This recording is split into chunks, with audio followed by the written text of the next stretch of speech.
when the play-by-play announcer, who did his job and did a fine job of it, has to start listing all of the pitchers who just threw the no-hitter, it unquestionably doesn't sound the same as Nolan Ryan has thrown a no-hitter, or Don Drysdale has thrown a no-hitter, or Clayton Kershaw has thrown a no-hitter, or even Mike Greenberg has thrown a no-hitter. Sounds better than when he starts listing off the names of people, two of whom I've never heard of.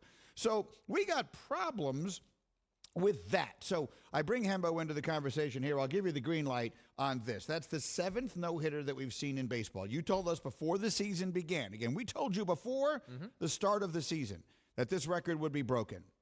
But it's going to be obliterated. The record for no-hitters in a season is 8, set in 1884. That was the first year they started throwing pitches overhand in Major League Baseball. I'm not kidding. That's an actual statistic and a true description of the situation. There have now been 7 this year, and it is June 25th. Crazy. Hembo, what's the deal?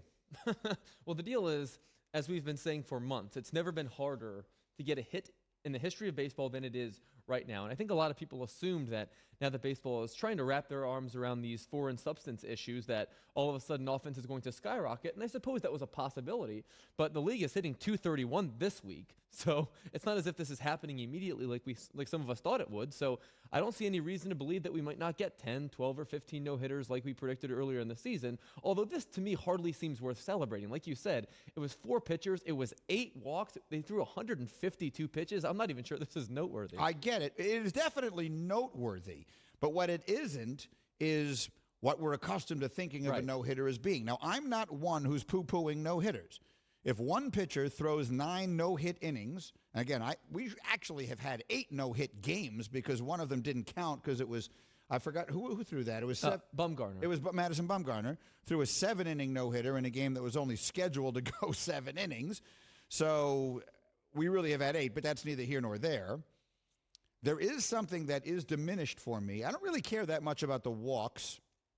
There is something that's a little bit diminished for me when you just keep changing pitches. Like, isn't there a part of you that would say to yourself, like, well, why are you taking a pitcher out who's thrown 94 pitches if he hasn't allowed a hit? Like, I mean, is that? I don't know. I wasn't there last night, obviously, so I didn't have a chance to ask the question of our old buddy David Ross. Right. But it does seem to me as though if you've thrown 94 pitches and you've not yet allowed a hit, I'd at least send him out there for another inning. No? Well, he wasn't even throwing that well. He had allowed 5 walks. He only had 4 strikeouts. Yeah. Managers don't care about this stuff, so why should I? If your pitcher has thrown 6 no-hit innings with 5 walks, you don't, and that's his, and he's hit his pitch count, and he doesn't care for him to try and complete the no-hitter, then why should I care about a no-hitter with 4 guys, 152 pitches, and 8 walks? To me, it's not even a well-pitched game. It's just a poorly hit game, if that's a decent way of saying it. That's right. Last night, the hitting was worse than the pitching. Exactly. But it was markedly worse. I mean, a no-hitter is a no-hitter. Like, I can't make up my mind. Let me bring Bubba into this question, and I particularly want to ask Bubba this because many may not know this, but before his now long run in radio production, Bubba worked in the marketing department for multiple major league teams. He understands selling this stuff. I believe that he started out by working for Bill Veeck. If I have this right, or was it Charlie Finley? No, I think he was right under Bill Veeck, who really is considered to be the first great public relations owner. So anyway, I would ask you, Bubba, is the no-hitter diminished by the fact that A, there were 8 walks, and B, there were 4 different pitchers? I would say yes. I'd say the whole no-hitter has been diminished, as we've been talking about, because there's one basically every night, or at least there's the threat of one every night. I'm on all these emails every single night from TV saying, hey, there's a no-hitter alert. Can you route the radio calls? And I feel like we get that every single night because in the 7th inning, there's like 3 teams that have a no-hitter going. They're just automated it's now. It's basically just, all right, we'll just send every radio call because it's just diminished. It's not even a special thing anymore. See, yes and no. Here's what I'd like to ask. I'd like to ask people who are in the ballpark. Now, again, I've never been, there's a lot of things in life I've never done or seen. The thing I'd like to do most is a hole-in-one. I would like to make a hole-in-one.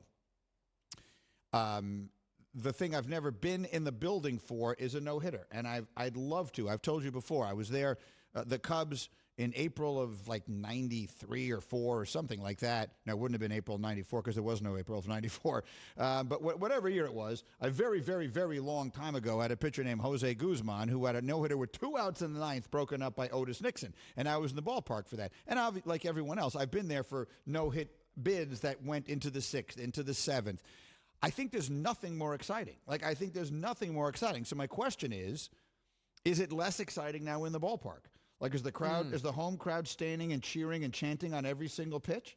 Is that still happening? Best I can tell, because obviously not all the stadiums are full to capacity. Yes, the crowd is really into it. But remember when it was the Corey Kluber no-hitter, and there were people giving Michael Kay a hard time about being too excited for it. So maybe fans really aren't as into it as they used to be. No, I think those people are being silly. I'm not willing to cast aside a no-hitter. Last night's, I would say, is...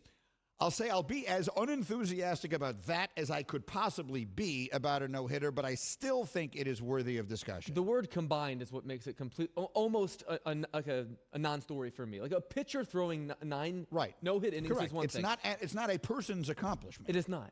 And this isn't meant to be a team accomplishment. Correct. So that's therein lies the rub. Thank you for watching ESPN on YouTube. For live streaming sports and premium content, subscribe to ESPN+.